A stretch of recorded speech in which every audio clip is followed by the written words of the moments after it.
David Stockman at the Vancouver Natural Resource Conference. David is the blogger at Contracorner, but he's also the best-selling author of Trump, Great Deformation.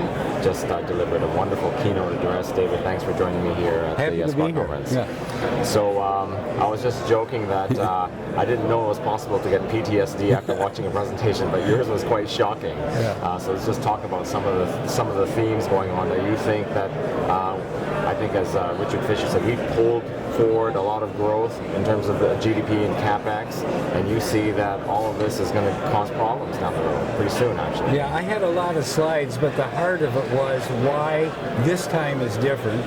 My argument is that in the last 20 years, the central banks have been totally off the deep end in terms of their intrusion in the financial system. The massive expansion of their balance sheets is totally falsified and distorted all prices, because when they buy hand over fist bonds and ETFs and even stocks, they're driving the price up without adding any real resources to the economy. So they've created the mother of all bubbles. I had a chart that I think really dramatizes that. 20 years ago, the combined balance sheets of all the central banks in the world were $2 trillion. Today, it's $22 trillion. So out of nothing, $20 trillion of buying power has been injected into the financial system. That's why we have this massive bubble. But the central banks have now reached the end of the road. They know they can't keep doing this. And that's why the Fed is beginning to talk about shrinking its balance sheet. That's why the ECB is moving towards zero QE and then eventually negative. When we go through the backside of that cycle, the opposite of a bubble is going to happen. A depression is going to happen, because when they begin to sell their holdings, the bonds, the ETFs, the Freddie Mac paper, it's going to drive prices down, and speculators are then going to jump on the bandwagon and sell what the central banks are selling, just as they have been buying over this period of QE, what the central banks have been buying. So they've created a giant trap in the world financial system, and it's about ready to spring, and I think that's really what the heart of my talk was. You referred to kind of a graphic image of a pig going through a python. That's sort of the stock price trajectory that we've seen later, and now it's coming out the other side. I can certainly see why someone would conclude that if QE, for instance, has one effect on while it's engaged, when you disengage it, you would expect it to have the opposite.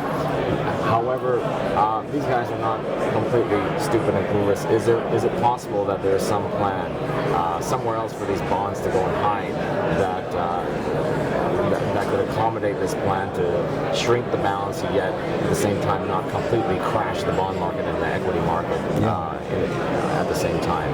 Well, I think that's a good question, but the answer is it's way too big to hide the elephant in the room. It's not like the central banks used to be, when the balance sheet might expand 6% one year and 2% the next year.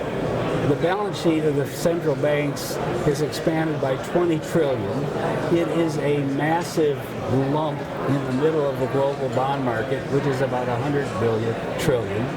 And if they even modestly began to shrink, or even stop buying, it's going to change the supply-demand balance. And there is no one hiding, in the lower regions of the earth, this ready to buy bonds when the central banks stop. There's nobody there. In fact, this is the key thing.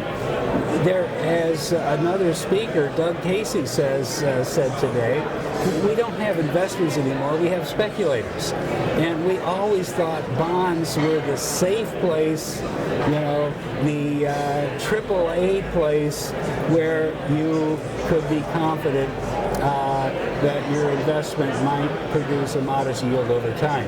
But today, the bond market is led by speculators, not investors, not people looking for AAA yields, but people looking for arbitrage, that is, to buy a bond, put it on 95% repo, pay nothing for the overnight carry, and collect the yield, even if it's 1%, because a 1% yield on a 95% leverage ratio is a heck of a return.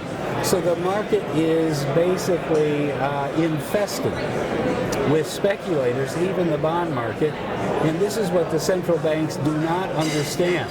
They do not understand they have transformed the nature of every market they've been meddling in, and they've turned the pricing dynamics of the bond market into a casino, which is astounding, since 40 years ago you thought if you were stodgy and safe and wanting to be secure, go buy a bond. Not anymore. Right. Now, can you give us, just for the viewers, give us an idea of how much of the bond market is actually financed with these repos and highly levered? I've heard this before, but I'm just curious, how big of a problem is this? Yeah, the question is how big the repo problem is.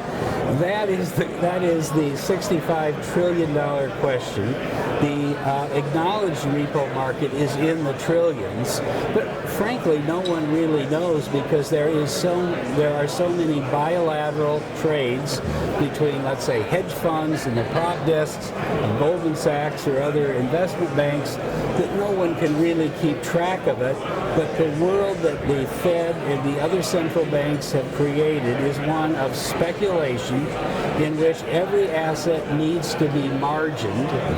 Every asset turns into collateral that can be borrowed against so that more can be bought or other trades can be put on. So we have a daisy chain of collateralization that is almost unfathomable in the global financial system. And when it starts to unwind violently, the central bankers will be at a complete shock, will be at a complete loss, because they don't even know it's there now. They are simpletons. They're Keynesian simpletons, and Janet Yellen, our national school marm, is the worst, because she thinks I push down the yield on the 10-year bond, and that's helping mortgages be lower, and therefore I'm putting someone in a home that otherwise couldn't afford a mortgage. She is so wrong. Maybe a few people are getting a mortgage. She has no idea what the trillions of speculation that same policy is unleashed, going on in the canyons of Wall Street every day. Every kind of imaginable crazy trade is being done off those suppressed yields. So that's why there's going to be a real shock. The central bankers think, oh, we fixed it all, because the problem last time was the big banks. The problem this time isn't the big banks. The problem this time is they've driven risk out of the banking system through what they call prudential regulation, and it's now hiding out there in the non-bank financial system, in the so-called shadow banking system, in bond mutual funds, in junk bond funds that have exploded, in all kinds of custom trades, bespoke trades as they call it, that are invisible to the central bank and to the regulators. So there's a lot of combustible stuff lurking out there that they don't really see. You made reference a couple of times to your years in the Reagan administration and sort of the problems that we went through, the solutions, and sometimes it wasn't always what people think it is. Yeah. And can you just reflect on that for us? Yeah, there is a lot of revisionism, mythology about the Great Reagan Expansion. But what it really was an accidental experiment in Keynesian debt-financed tax cutting and borrowing. It wasn't a sustainable or productive policy for the long run, but we could do it then, even if it was by accident. He didn't intend it. His tax cut got too big, the defense buildup got too big, didn't cut any domestic spending because the Republicans really talked a big game, but didn't have the courage of their convictions and so forth. But the point is, we started with $930 billion of debt, 30% of GDP. That had taken 190 years from the beginning of the American Republic to achieve in 1980. By the end of his term, 8 years, 1988, the national debt was $2.8 trillion. He had taken it to a level that was triple where he started. He had added 1.7 trillion to the 8 trillion to the national debt, or double what his 39 predecessors had previously produced. So we did get a one-time let's say, Keynesian stimulus to the U.S. economy, but even then it grew at 3.5% a year during his term, same as it had for the last 27 years. Now, today, we can't do that again because we've spent 30 years using up the balance sheet of the United States.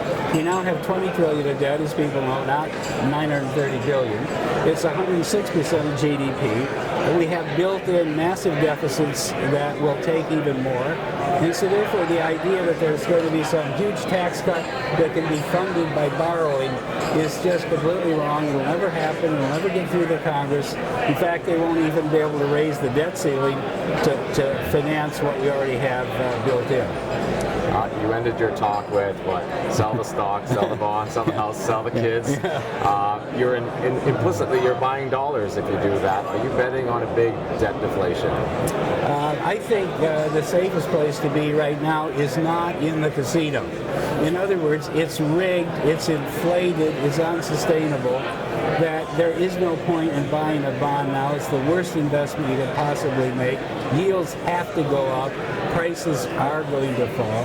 The stock market is now trading at crazy multiples, 25 times on the S&P 500, 90 times on the Russell 2000. I had a chart in my presentation that I showed, which I think is more practical and really indicates how distorted and unbalanced things are. The number of average labor hours at average pay that it took to buy the S&P 500 in 1980 when I went in the Reagan administration, 20 hours. Today, it takes 105 hours. Okay? So, in other words, the stock market today is off the charts of history if you measure it against real resources and not simply inflated dollars. All right. Thank you very much. It's David Stockman, author of Trump and the Great Deformation. Thanks for joining me here in Vancouver. Happy to do it.